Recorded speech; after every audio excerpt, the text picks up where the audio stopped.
let's get started. I don't know what it is for Medicare.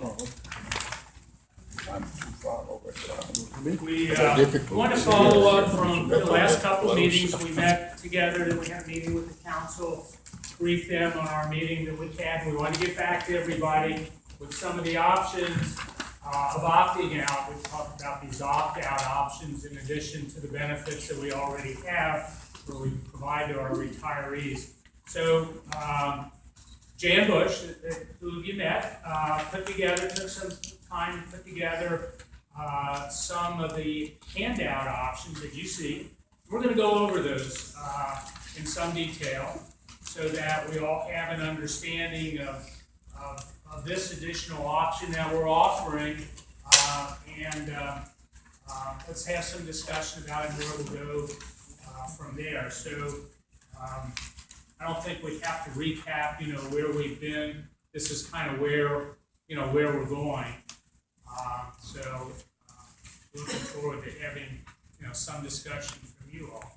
So I'm going to turn it over to Jan. Jan's done a lot of heavy lifting and work on this project, and I really appreciate her effort in putting this all together. So she's kind of our expert. Jan? Good morning. Good morning. So we presented the board last month, as many of you may have seen or heard. And one of the things we talked about is whatever happens, we're talking about 2018 at this point, not 2017. And I think that got a lot of positive response from the board in terms of taking the time necessary to really process out what options there might be. And, these are, again, concepts to discuss and get feedback and get some acceptance or not. The answer might be at the end of these workshops might be, we really don't want to go with these kind of options, or we don't think that this is a good option for consideration. But I think taking the time to really try to talk about what this might mean, what flexibility or additional options might be available to retirees, if it's in their best interest and something that will work with their particular healthcare needs, that's really what we're trying to get feedback on at this point. So everyone should have a handout that Joe passed around, and the top page has option 1, and this is really the current situation.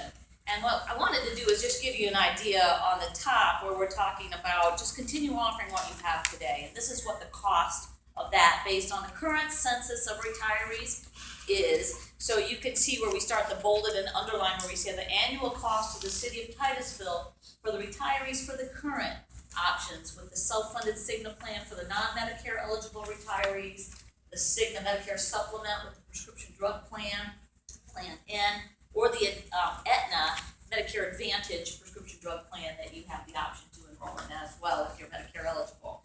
So you can see that the annual cost is about $1.2 million to the city of Titusville to continue that current option.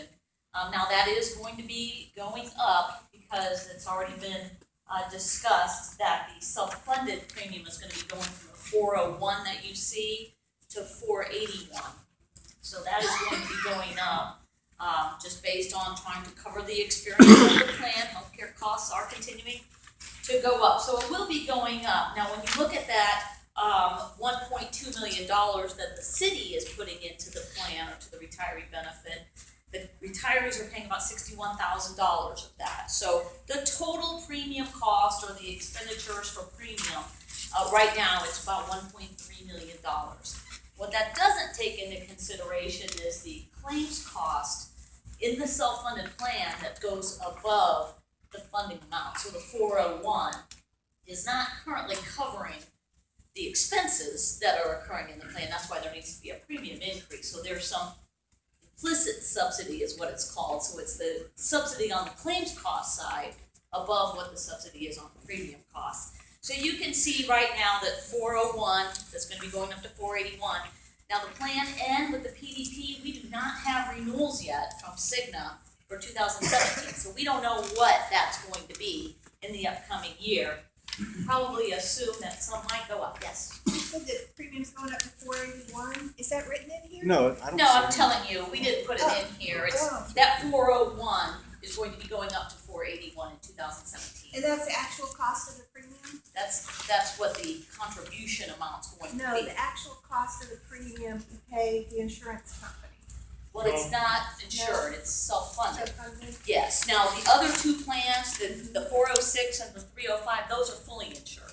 Okay, So- and what are those premiums going? We don't have the renewals yet from them. Oh, okay, thank you. So this is just based on what it is today in 2016, but they will be going up. And just for your information on that Plan N, the supplement plan, that's actually what's called issue age. So if you're 65, when you enter that plan, you will always pay the rate that a 65-year-old or 65 to 69-year-old would pay for that plan. Even when you're 80, you will still pay whatever a 65 to 69-year-old, called age-banded issue age rating. So if you're 72, when you come into Plan N, you'll always pay what a 72-year-old would pay, even when you're 80 or 90. So that's how that Medicare supplement works. The prescription drug part of that is combined so that no matter how old you are, if you're in that plan, you pay the same premium. So there are different premiums that the city's paying depending on the age of the retirees. So, and then the Medicare Advantage plan through Aetna is the same premium regardless of age, yes. How do you calculate again what your monthly premium increase is going to be? Is it on past or future? What's your estimation? For Plan N, No, back to the non-Medicare retiree, how are you basing the 401 to 481? Based on past? well, so the actuary does a projection every year to say this is what we think your funding needs to be in order to cover your future expenses as we're projecting them. And it's actually, the projection from what was filed was a little bit higher than 481. So what the city determined they were gonna put in, based on a variety of factors, some additional funding that was added a month or so ago, I think, you went to the board for additional infusion of assets to be moved into that plan. So 481 was what the budgeting, I think, process ferreted out. It's gonna be, So we're not actually budgeting based on cost factors, we're budgeting on what the city wants to put in toward meeting that in terms of. So what about the projections on the $500 cap that was put on 2 years ago? How is that figured into your total projections for the future? That would have given you already a cutoff of what the city's costs were going to be. So is that not factored into your anticipated future costs? Well, two things. As Jim is saying, is the actuary determined that based on our experience, that we should increase our contributions by 28%. Specific. That's for, correct, that's for the active plan. That also includes the pre-65 Medicare eligible employees.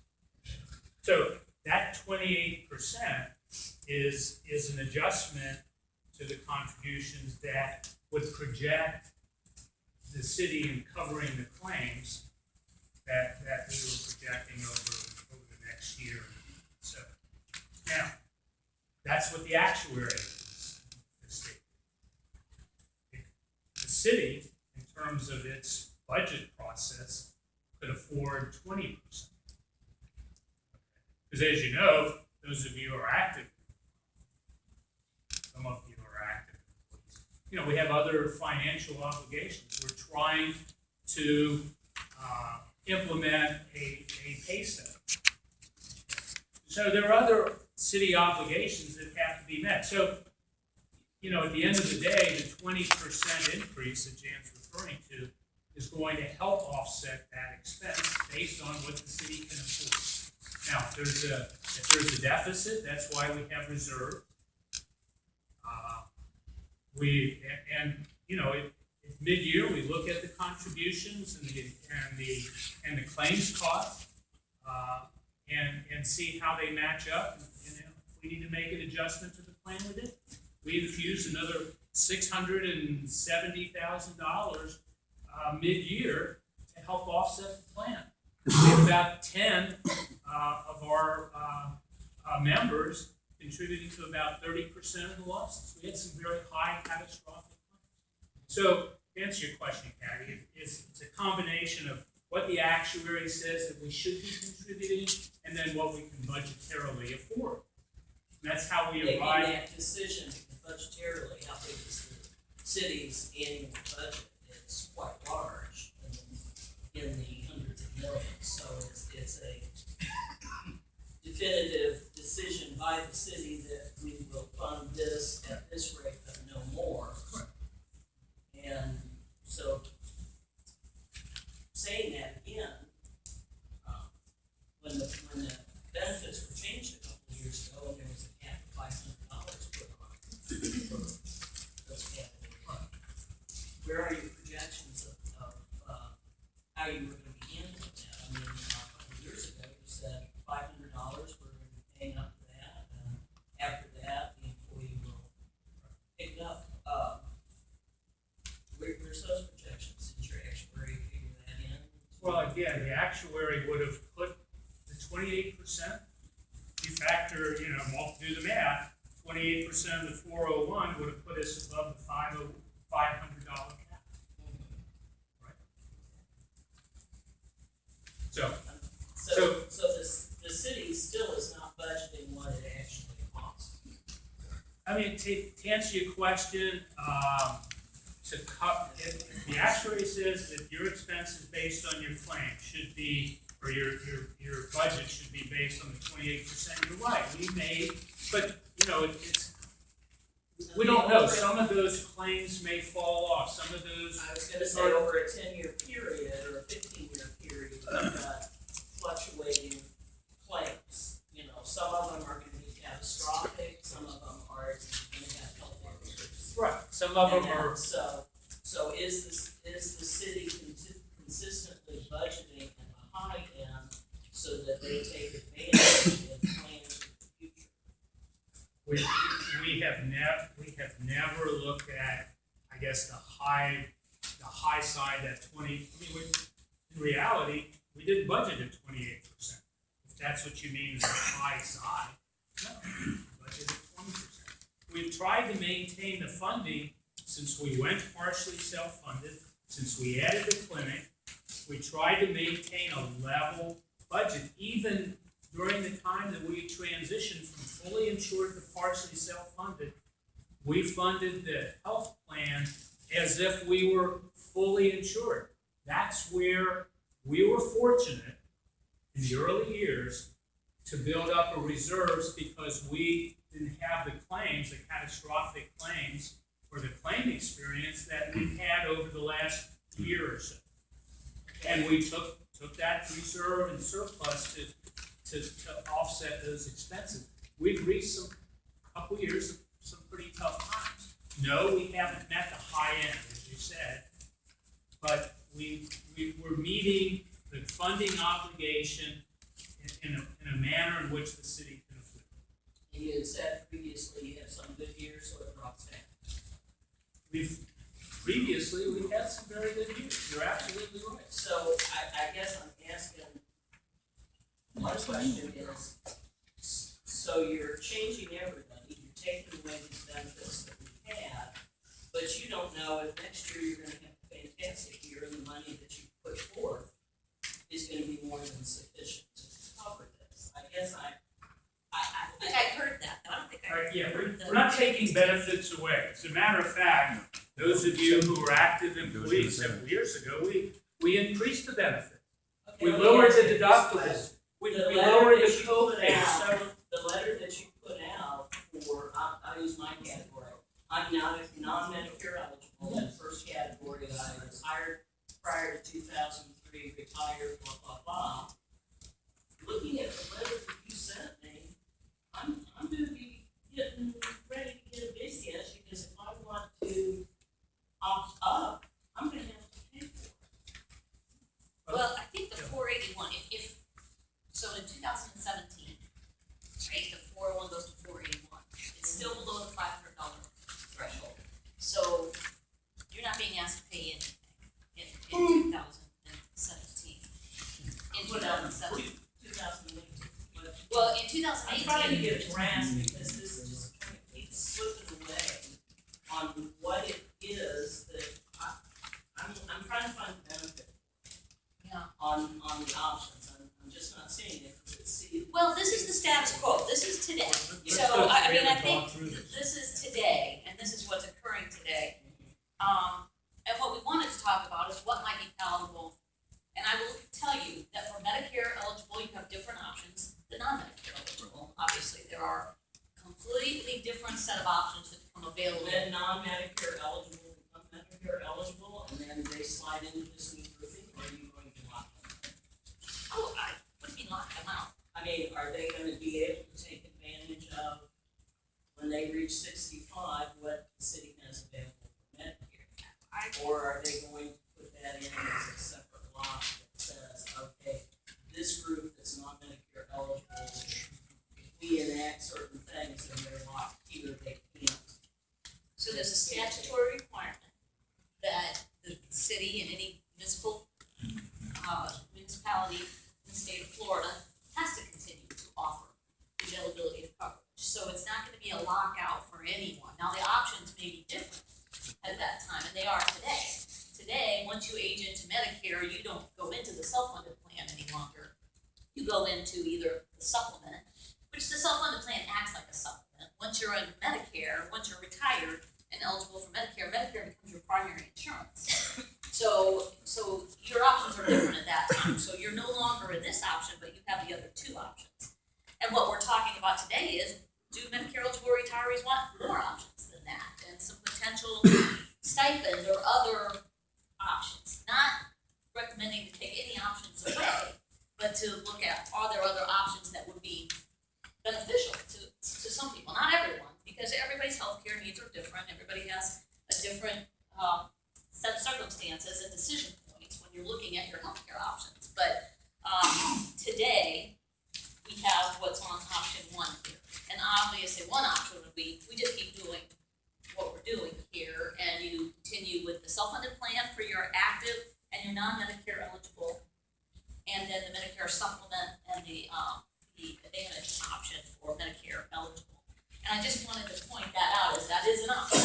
And if that's the option, the consensus of this group is, this is all we really want. We don't want, and an understanding that we presented to the council that there is an issue with the $500 cap, and that's something that this group was pretty, pretty upfront about. And so that's not something that the council is not aware of, the fact that that particular policy is an issue for the group. So this is really looking at plan options and what might be options and palatable options in addition to these options, not in lieu of these options. Does that make sense? No. What's current stays current, you have additional options. Potentially. You're not taking away our current status. That's definitely something that is on. Right. So that's what I'm saying. Okay, so let's keep, did you have any comment? Did you have a question? I didn't have a question. She asked a question, I just. So next page is option 2. And when you look at option 2, the very first part of the narrative at the top says continue offering the plans that you have today that are on the option 1. So it's not removing them, eliminating them, making them unavailable, changing the prices of them to, as part of the policy. But what this does is it offers additional Medicare Advantage options. Now, keeping in mind that once you enroll in a Medicare Advantage option, you're assigning your Medicare benefits to an insurance company. And now you're going to be in a managed type of plan. So, like the Aetna Medicare Advantage, if anybody in here is in that plan, you've got a network, you have co-payments, you have to go through sometimes some approval process, et cetera, to seek care. That's how managed care typically works. These plans were selected through a request for proposals process that the city participated in with Brevard County government. So Brevard County government started offering these options on January 1 of 2016. So they have people that have the option of being in this plan or the Cigna Medicare supplement and prescription drug plans. So this would look a lot more like what the county is doing, where you've got more options to choose from. What the county's not doing, but what's being put out as a consideration here, is that if you elected any of these these 6 options, you can see the monthly premium across the top. They range from $0 to $176 a month to the far right. There are 2 different companies, Florida Healthcare Plan, which is the FHCP plan, or Health First Health Plan. So those were the 2 companies, who are providing Medicare Advantage options. Now, when you look at the very first column with the FHCP, where you've got the 0 premium, what this option is putting on the table for discussion is that you would be enrolled in this plan, there'd be no premium, but you would receive $350 a month as a stipend for opting out. So in lieu of, you have full coverage, now you can look and see what the plan of benefits are. And you have to understand that when you have 0 premium, that means you're gonna have more expenses when you use healthcare services. It's not 0 and then everything's covered at 100%. It's a completely different set of benefits that you would have to look at your situation, your healthcare needs, your providers who are in the network, who you like to use, and whether or not this would be a suitable option for you specifically. Question for the group is, would this be something as a general population option for people that it might be suitable for, and would this be something that would be compelling? So you can see then if you go to the next plan, it's $17 a month for that plan. And again, I'm going to caveat this by saying these are 2016 rates, not 2017 rates. So it could be different, and certainly not 2018 rates. So they could be different by the time you get to that point. But if you notice, all of these add up to $350 a month. So $350 a month is the ceiling of the stipend for opting out of the plan. So let's walk down the first column at that 0 premium FHCP plan. It's 0 premium. You would get $350 a month or $4,200 a year if you enrolled in that plan. It's an HMO, which means it's in-network only. You can't use any provider that's not a part of their network of providers. There is no deductible in the plan, so you don't pay an upfront deductible before the plan starts paying for services. The maximum out-of-pocket, if you had the worst situation and you had a lot of expenses, is $6,700 a year. And it's probably good when you look at this table to just follow that across and see how it varies for the different plans. Hospital admission is $260 a day for the first 7 days. So each day for the first 7 days would be $260 a day. If you go to your primary care physicians, it is a $10 office visit co-payment with this plan. And when you go across, you can see some have 0, some have $10, some have $5. For a specialist, it's $40, and you can go across and see how a specialist co-payment would apply in some of those situations. Outpatient MRI, CT, some of those high-cost diagnostics, you can see what those costs are, etc. Prescription drugs, that tends to be a big issue, obviously, for all of us. Generic co-payment for prescription drugs is $2 to $17, depending on the drug that it is. Preferred brand, you can see $40 to $45. Specialty drugs, this is a big issue if you're on Humira or Enbrel or some type of major biologic type of drug for very difficult conditions. There's a 33% co-insurance. So if you're on those medications, this might not be a good plan for you to be in. And then you can see there is a coverage gap here. That's that donut hole that everybody knows about. Once you get to that, you have to pay money out of your pocket until it becomes catastrophic, and then it reverts to another benefit. So if prescription drugs, particularly specialty drugs, are of concern, these plans that have the coverage gap may not be good for you, quite frankly, because you'll have a lot higher out-of-pocket expense. But again, you're capped at $6,700 in this plan. So, so if it's every individual has to look at their specific needs. Yes? You had indicated before that the statute requires that you offer some of these are all Basically the same. Are these all basically the same since they vary? You don't have to have all of the plans basically the same. You just have to offer a plan that is basically the same. Which plan N, it's not any of the Medicare Advantage. As I said before, we're not taking away the 2 options that you have today. The plan N with the prescription drug plan is a plan that's basically the same. And then you also have Aetna. And then you would have these options as well. So it's not removing those other two options that are the, that you have today. And I'm just trying to make sure, since everything seems to change, even though it says you're gonna have this today. Is the city going to assure us that option M is always gonna be available? Well, by statute, the statute requires us to comply with an equivalent plan that's offered to the active employees, yes. We have to comply with the statute. There's really no guaranteed healthcare today. I mean, everything could change after this election, a lot of things could change. As it stands today, you have to have a plan that's basically the same, that would be offered to retirees. Is it gonna be a plan N? Well, those alphabet plans, those supplement plans are prescribed by federal government. You know, if it's plan F, if it's plan N, if it's plan, you know, any of the plan A, those benefits are always the same. Now, the premiums might be a little bit different from company to company. But plan N has been around for a long time, and it doesn't appear to be going anywhere. But if something changed statutorily or, you know, from a regulatory perspective, I'm just trying to grasp, so really, page 2 then, the options are for people to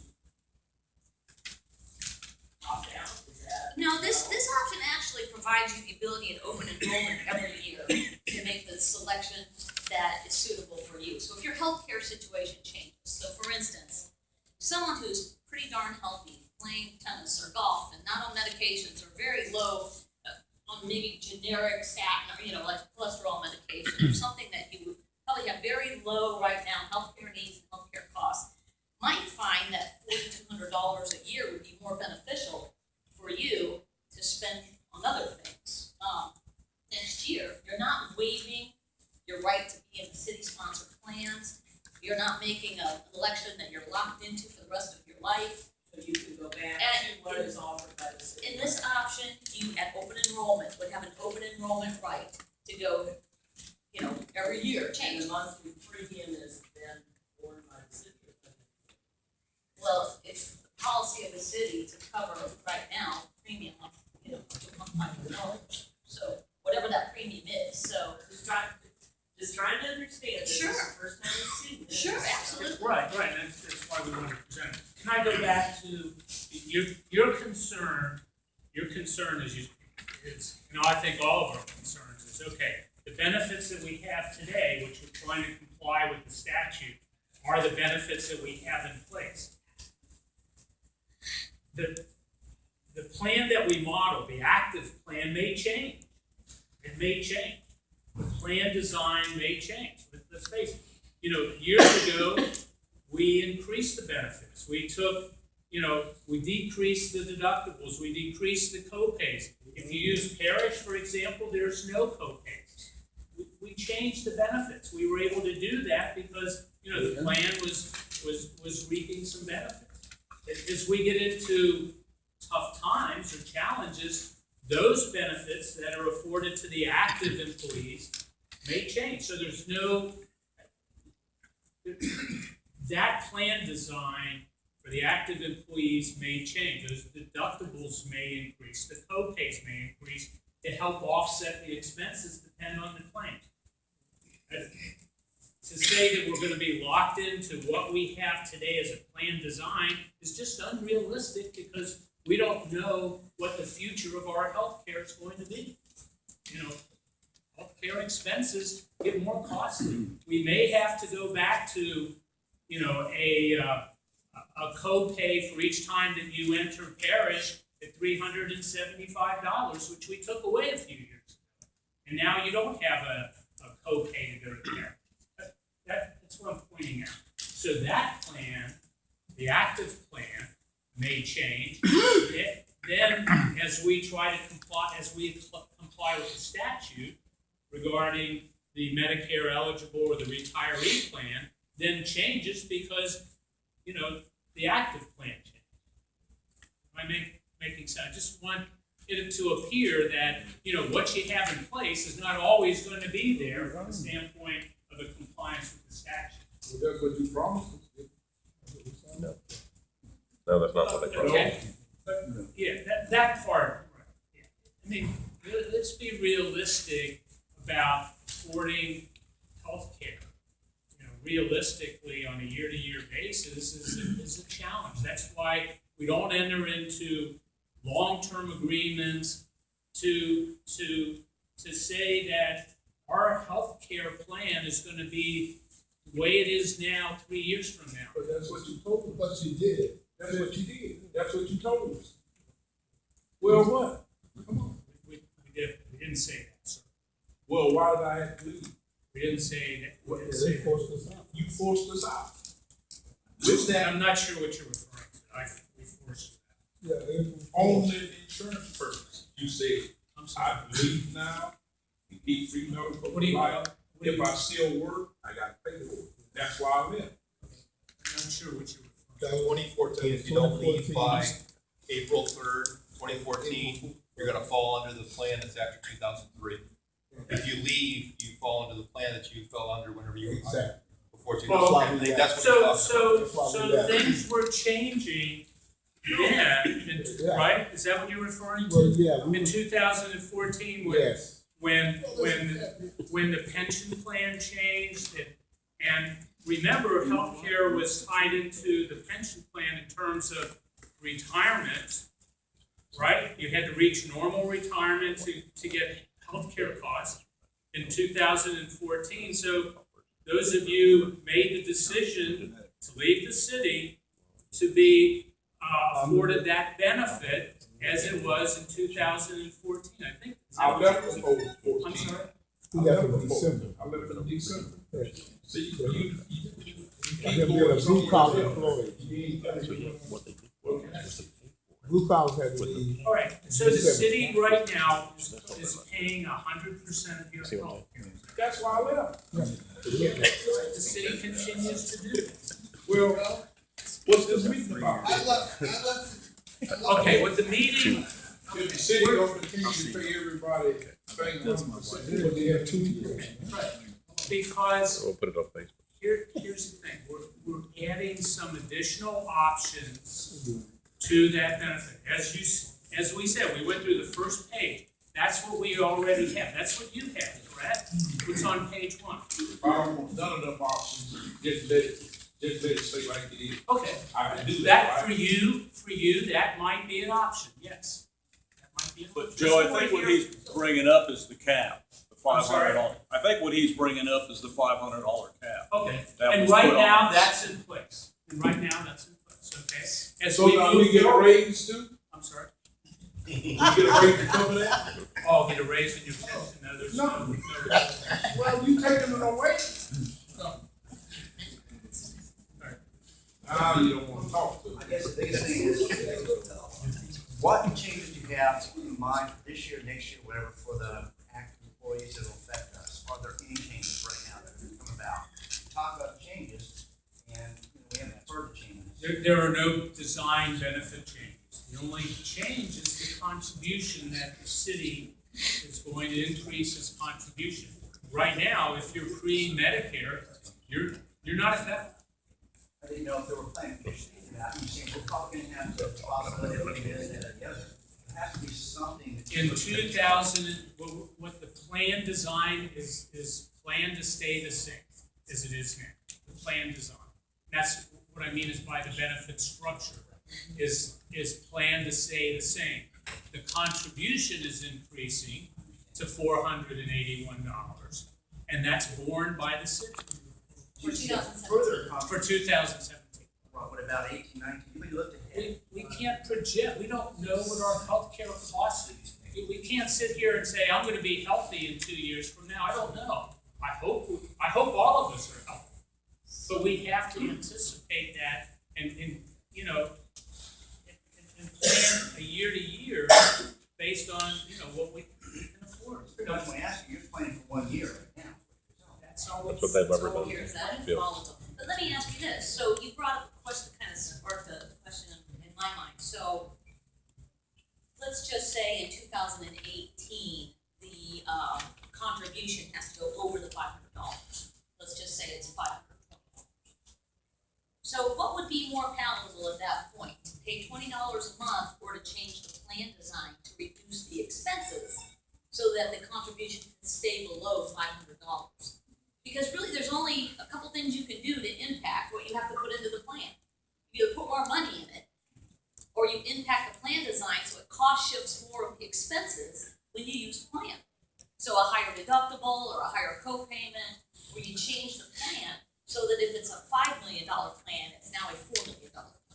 And so you only have to put in so much to cover $4 million versus 5. So I guess that was a question about what would be more palatable from a, would you rather pay it premium or would you rather pay it in the plan? Or all like that. $132 retirees enrolled that's in a plan. As those retirees, because I think I asked the question back in May, Joe, give you the ages of those people. When they turn 61, what is that? And it's picked up that most of their claims are paid by Medicare. What does that do to the city's cost? Well, the plan now is that those folks move to a fully insured program. One of these two options. I have a question. Okay, so the question was always asked, attended quite a few of the citizen budget meetings and was talking about insurance and et cetera. And there was somebody from the audience that asked the question of the expert that was there and the HR representative is, does it not benefit you to have 65 and over employees incorporated as a part of the plan? Because does that not lower the cost for all of them? And the answer every year was yes. So what I'm asking, based on what you all said in that meeting, what your expert said in that meeting, is as all of these age, because this is a finite group, I mean, we're not gonna get younger, we're all gonna get older. So from a future cost standpoint, how does that affect? So once you age into Medicare, the primary expense is prescription drugs. The Medicare covers the primary coverage for hospitalization and physician services and things like that. Prescription drugs tend to be the very expensive part of the plan. Moving that into a fully insured environment does a couple of things. It's fully insured, so you're not on the risk for claims costs. But it also reduces your GASB. There's a governmental accounting standard for valuation and the liability that the city has to place on its balance sheet every year that can affect bond ratings and other things. So it affects the city's both other post-employment benefits liability.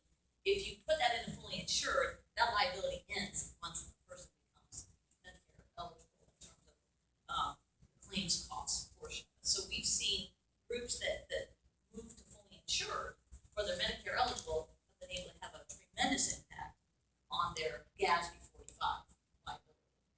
That's one aspect. But again, I think the bigger issue is, it gives the ability to provide more options. I mean, let me just state not what you might want to do in the future.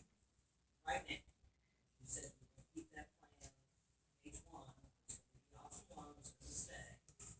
When those 132 people reach age 65, and they'll roll over to either, I would assume, a Cigna plan in or an plan.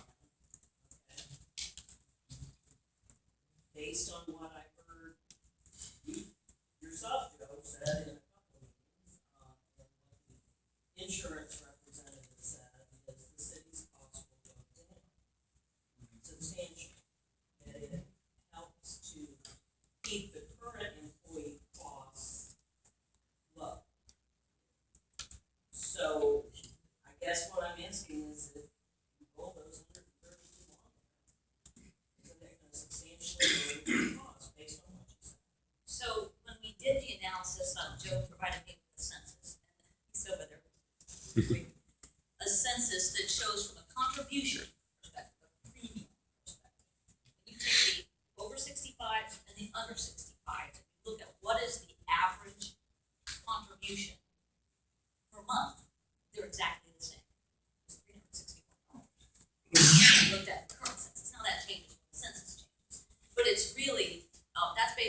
today's current premium structures, those premiums are gonna continue to go up, and like I said, the self-funded plan is going up 20%, it needs to go up 28%. I'm not a big fan of those, everybody knows that, but you add more people onto the side that is being the cost of the prescriptions is being borne by the federal government. Why would that not offset for your current existing employees? Increases in why would that not help? You know, look at it, look at it this I way. mean, that's since I don't, 2008 with the but citizens. here, bid, look at that's it what this way, it's been and I don't, here's kind of my thing. And what Jan is saying is correct, but, it helps the liability, the OPEB and those things that are in place. But at the end of the day, if the costs of the plan are increasing by those that are in it, we can shift the Medicare eligible aren't costing the plan, I think is what you're saying, okay, because you have that additional Medicare component that's absorbing the cost. It's those employees, active retirees that are pre-65 that don't have an extra layer of coverage to take that hit. Okay, so we have to plan, even though that 132 folks are gonna move into Medicare, we still have to plan for They're cost. That's what I was interested in saying, that's what I asked before. How many of those that are non-Medicare eligible are retirees? What is their age, and how long before they're gonna reach 65? This is the reason why I'm asking. Is taking that premise that, okay, snap your fingers tomorrow, those 132 are now 65. What you said is that anybody still remaining in the plan, the costs are going up.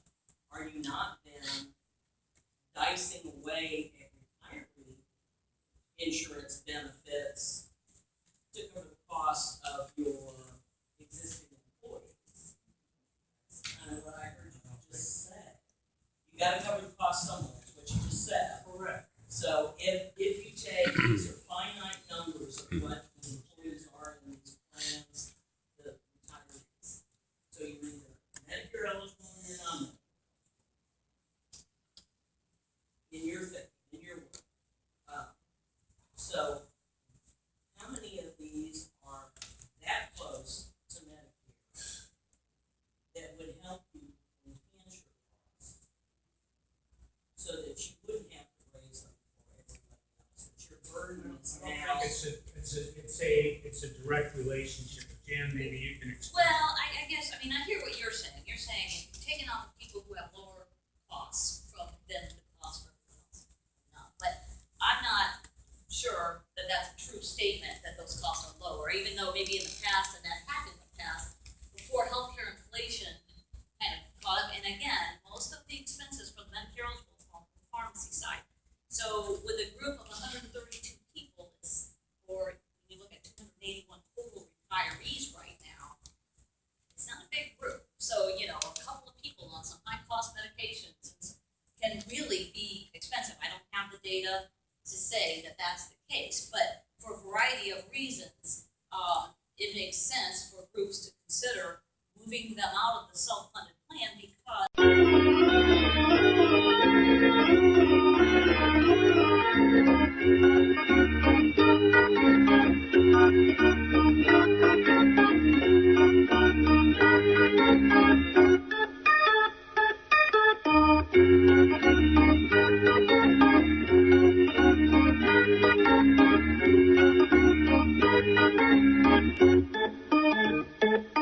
Thank you.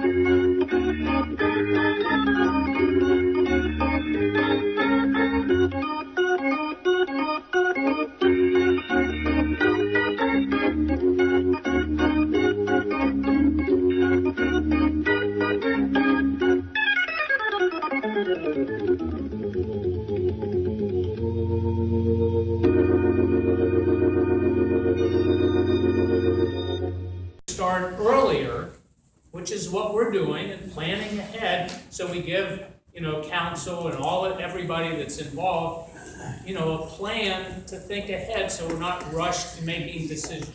That's why we're moving forward now, okay? I wasn't suggesting to rush it to make a decision, otherwise we probably wouldn't be here, you just drop it on us like a bomb. But what I was just asking was that those that are in council right now, it probably wouldn't be effective even to talk to them about it, but those that, like you said, you don't have a crystal ball, you don't know who's gonna be elected, but you know who's running, and then you can get their opinion about it and what they think about the benefits that the city employees have presently. What we have in place, what we know for sure, is that we have a budget process that's in place now. And we're working within that budget process, okay? Yeah, but council could say, oh, we really like this option 2 or 3 or 4. We're gonna implement that in 2017. Can they not say that in this budget process, the 2017 budget process? Sure, they can. We're moving through the budget process and trying to come to some resolution. No, I understand that, but to say that this is for 2018, but if they decide at the budget workshop where this is presented, hey, we really like this, we wanna do it, they'll just implement it for 2017. That's up to them. Or So- is it a way as The an budget for option 2017 becomes the fact? And Yes. I just wanna correct something, when you said, and you said They're the ones a driving. couple of times in the presentation, in the written documents, is that you said, you are the ones that asked for it in 2018. I was the one that asked the question, you. How can you do all of this? How can you effectively go out to bid? How can you go through all the processes that are involved in that? They said, oh, even if you do anything, it won't be until 2018. So I just want to clarify, that wasn't me that was agreeing that was a good thing and yeah, go ahead and do it. I didn't agree with anything, and I don't think it's employee. However, staff did. So I just want to clarify that, because you said that now twice in the letter. That is not correct. My question was, I need all this information. You haven't given us any information. I'm sure what the information you did. But, I just want to clarify that so it's not repeated again in correspondence, or at least you change it and not attribute it to the employees that asked. The opt-out option only applies to people that retired before 2014 and were hired before 2003. Because some of these people don't even get that now. Some people only It get would be 50%. prorated. I would think that, It's prorated. I mean, we just might want to make that. yeah, that's a good point. I mean, it would be prorated for whatever subsidy is available. And taking off of what Chris said, right now, you're saying these are options. Is it my understanding though, Joe, that you said you're presenting to council, that not make the current status disappear entirely? What did you, I mean, how are you gonna, we all see going before council, so y'all are telling us these are options. This is what we're presenting. This is why. What do you be better doing reverse what Kathy's asking? Is when you talk to council, are they in favor of this and doing it in 2000? What if they come back with you? You know, because people are kind of afraid, it sounds like, that they won't do what you're proposing. Have they said, yeah, Joe, this looks pretty good, let's go back and talk. They want to know what council thinks right now, basically, you know, or not.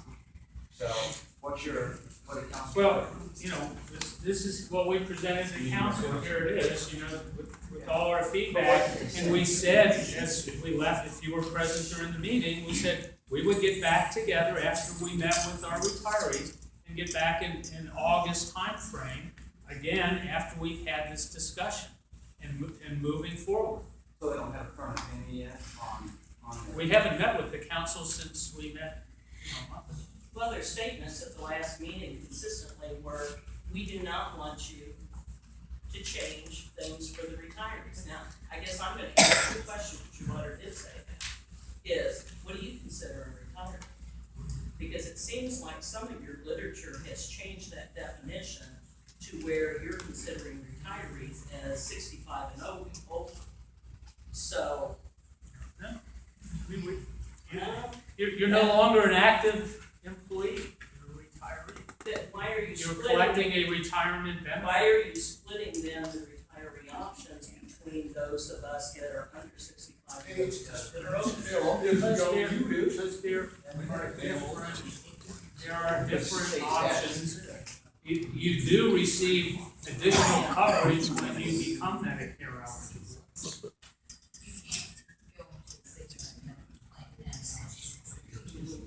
You know, What I don't want is when you go to budget and these are quote options, and all of a sudden they don't become options, they become exactly what the city's gonna offer, and then what's currently there is gonna disappear. I'm sorry, we don't trust any of y'all. I've worked here 43 years, and my God, every year it's worse. And so I don't trust what you have to say and what your intent is. So that's what I guess I'm asking is, it seems like your letter kind of started before it was anybody who was hired before 2003, retired, blah, blah, blah. Now all of a sudden, you're presenting it 65 and over and under 65. And that puzzles me. Is there some area of reason? you know, we went through this Advantage plan years, probably in 2000, when I first started here, we were paying, the Medicare eligible, the same cost. It was about almost $500, I remember. Was it $490? Our contribution to the active plan was about $490. That's what we were paying for a Medicare eligible individual retiree to be covered. Okay? When a Medicare eligible plan, a Medicare Advantage, supplement that we're offering to our retirees, Medicare eligible retirees, was a lot cheaper. That's right. The city was obligated to pay. Why would the city? Okay, we talk about cost benefit. We have an obligation to citizens of the community. So why would we pay $490 per month for a Medicare eligible retiree when we could get coverage for our retirees at a less costly type of coverage?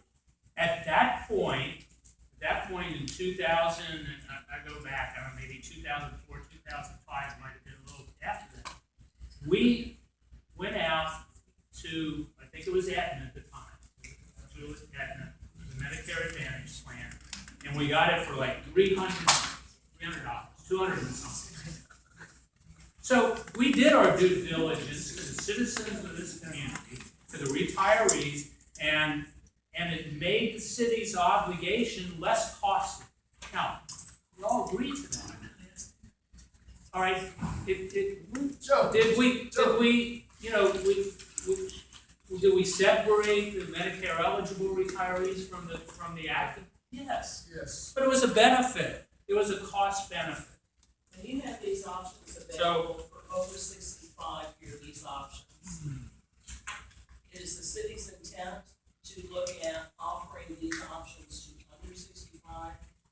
They're not available to now, if you're under 65 and Medicare eligible, if you're disabled or for whatever reason, You're not, it's not the city's intent to go to the unions and say, when you negotiate with them, we're changing our insurance and we're gonna piggyback with the county and anything else. The unions are only representing the active employees. I have two questions. One question is, you talked about Medicare, and then like Kathy said, it seems like the two classes. What you just said, Joe, was we have a responsibility.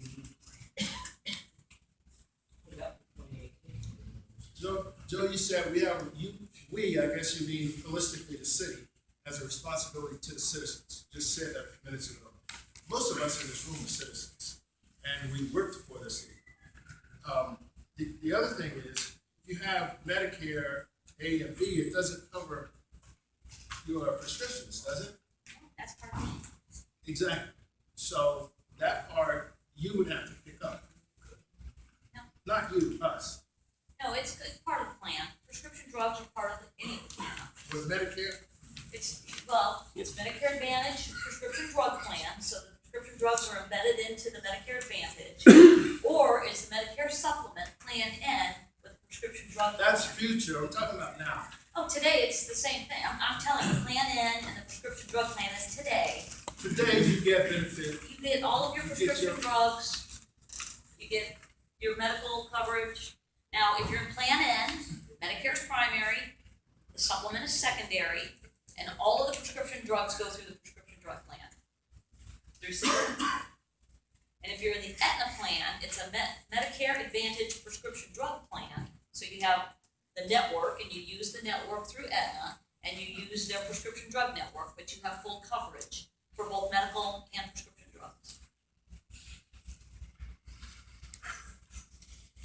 Yes. I'd just like to get the information since it's an information meeting.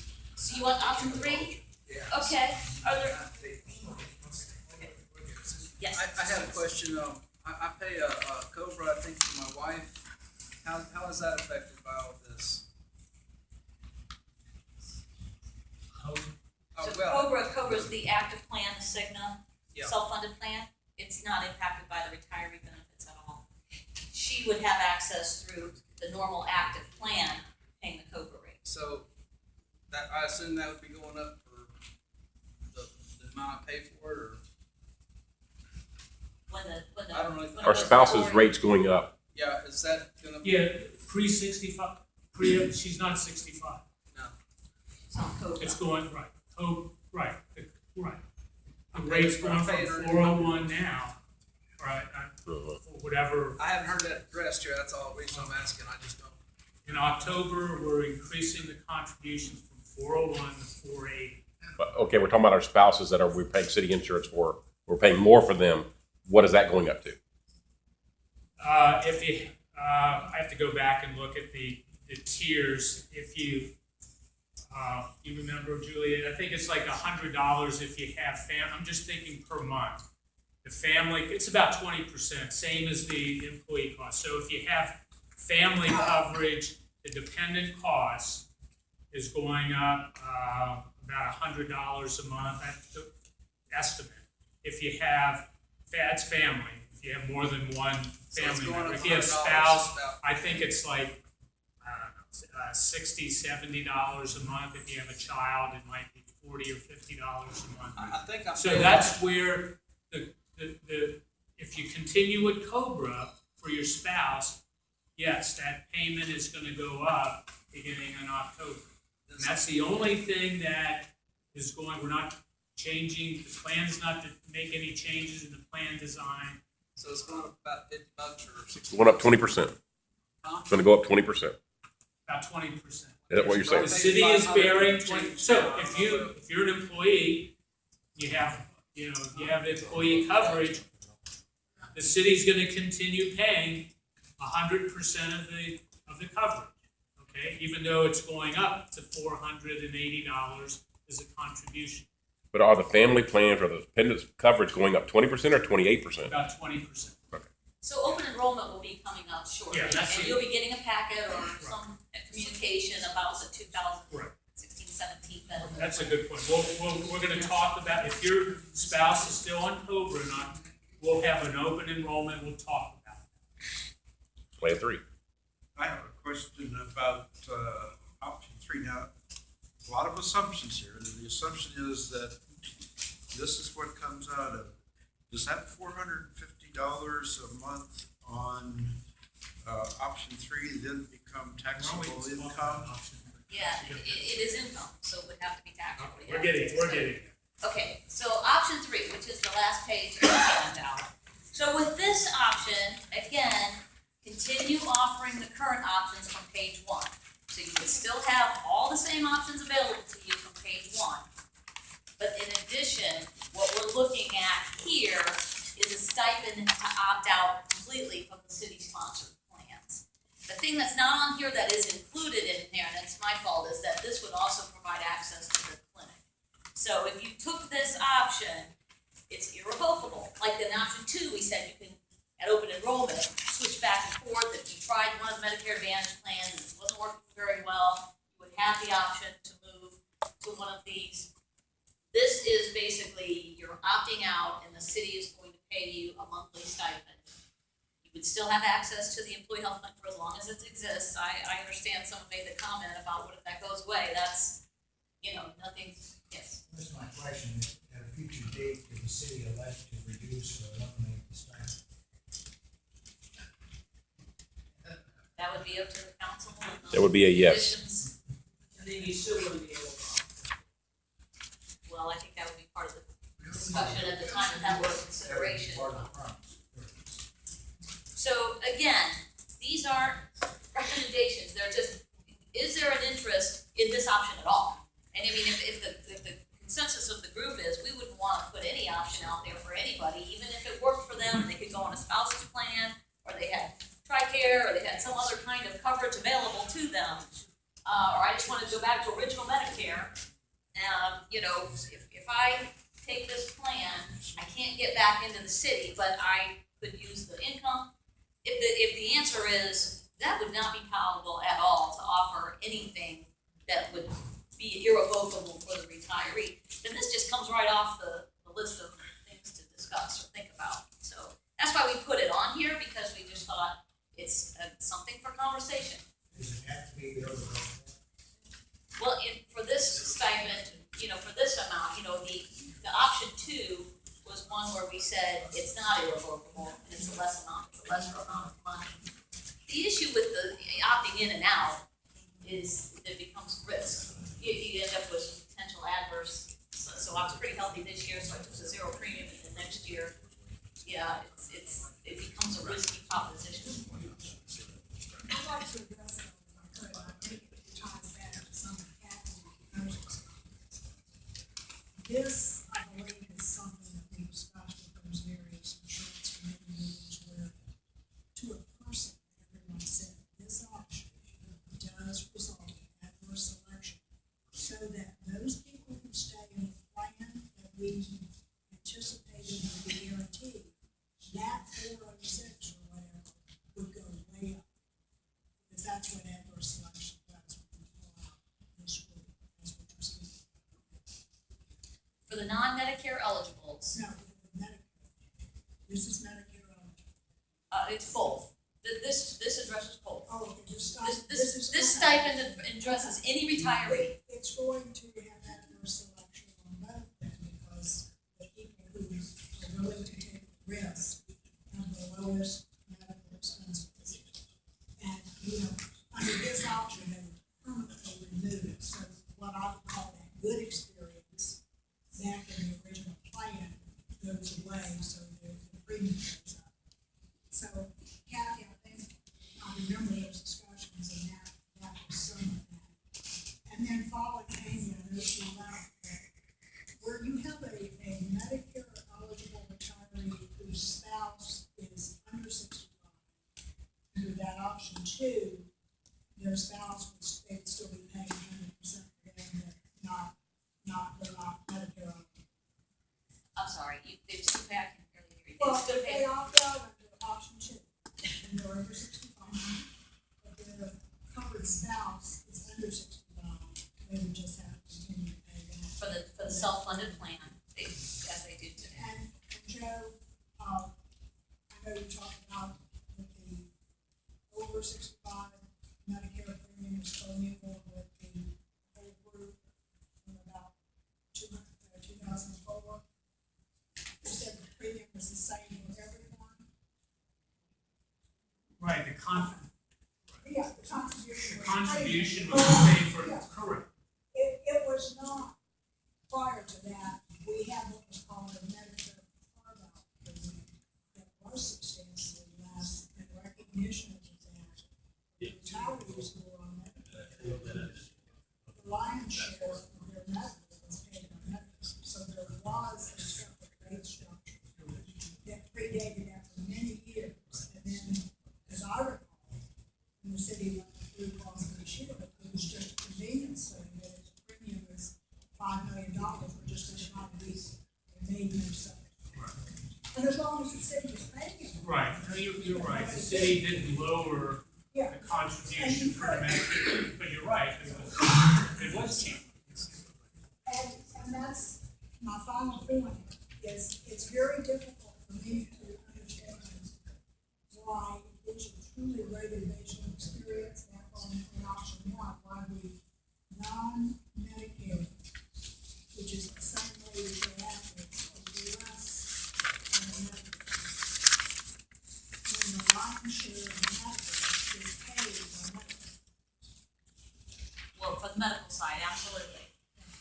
And I'd have to see the numbers to believe that the drug cost, even though I know they're more substantial on the over sixty-five, that it means that the total claims paid exceeds that people under sixty-five who do not have that infusion of claims paid by Medicare.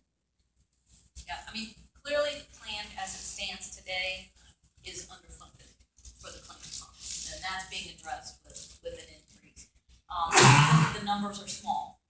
You know, the numbers become a lot more predictable and a lot more credible the larger the group size gets, and the more people that you have to spread risk.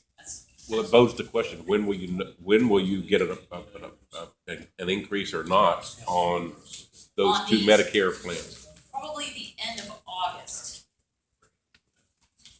Because it's regulated and they have to wait for the federal government and the state Office of Insurance Regulation to look at all their filed plans, and it doesn't happen until late. That's something that's problematic, but that's the way the market is set up. So what other questions on option 3, or is this just an option you think is not feasible? Does anybody think this is something that the city should consider? I think it'd be foolish for a retiree to select it personally as a permanent opt-out. But that's me. So let me ask the question, if you have retirees that are over 65 that chose option 1 and option 2, we'll just say, you have 250 employees that meet that criteria and 150 of them opt out of what is current today and into option 1 option. Then typically that would mean that those that stay behind are the ones that have possibly worse medical care. What does that do to your experience rating then? First, this rate. And we have to make some assumptions on the impact of Okay, what would be, just off the top of your head? off the top of my head, what would be the impact to the, which plan? So, for the Medicare or for the non-Medicare? So what would be the impact? There would really be, well, since we don't have a premium rate yet, so we don't know what the new premium is going to be in 2017. So it's very difficult. So let's just say option 2. If the average is $361 now that the city is paying, and they were paying $350, it would be that times however many people would make that change. If the premium goes from what it is now, it goes up 20%, it's gonna be that much more. So if the premium went to something more, if it went up 20%, that would be another, probably it'd be about $200,000 impact. So it just depends. I guess what I'm asking is, you said it's gonna go up 480 if nothing happens. So. For the non-premium. And what about, We don't know what it's gonna be yet. what is the next? So 406. I guess what I'm trying to understand is if people do, what is the impact of unintended consequences? That if people opt out of these different options, then what does that do to the experience rating of the current plan? So Does they're that both make fully it insured. worse? They're both fully insured. And you're pooled with other Medicare eligible retirees who are enrolled in both plans. So it's not specific to the city of Titusville's, let's see, we've got 95 people in Plan N. So if those 95 people became 150 people or 20 people, it's probably not gonna have an impact on those rates. Because those 95 people are pooled with thousands of people statewide, or that are enrolled in these supplement plans. Similar to Health Medicare Advantage, they have to file those every year with CMS and get approved.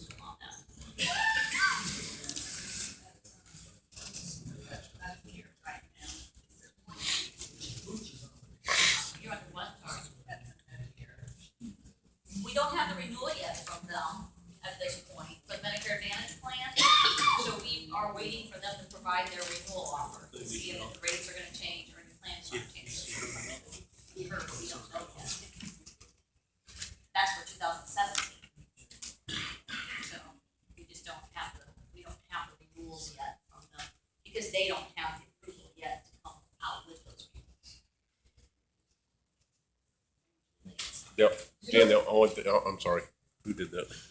The only option I would throw back on the table potentially, and I don't know what kind of research or what kind of cost or anything, but if we're talking about conceptual ideas, is for Medicare eligible retirees to continue going to the clinic without opting out of the city plan.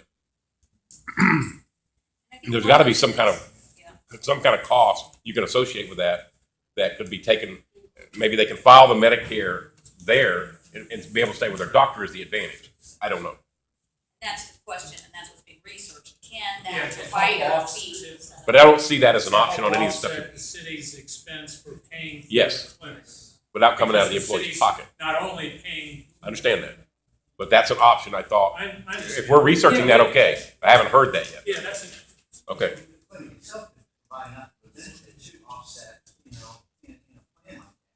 I understand you say you have to pay more for the clinic than for those retirees to choose that. But if by going to the clinic, it reduces overall, claim and cost, the insurance would benefit by having that clinic. You have to find out how it would interact. That's what Steve's saying, is that when you get back from Medicare to help offset that expense with that.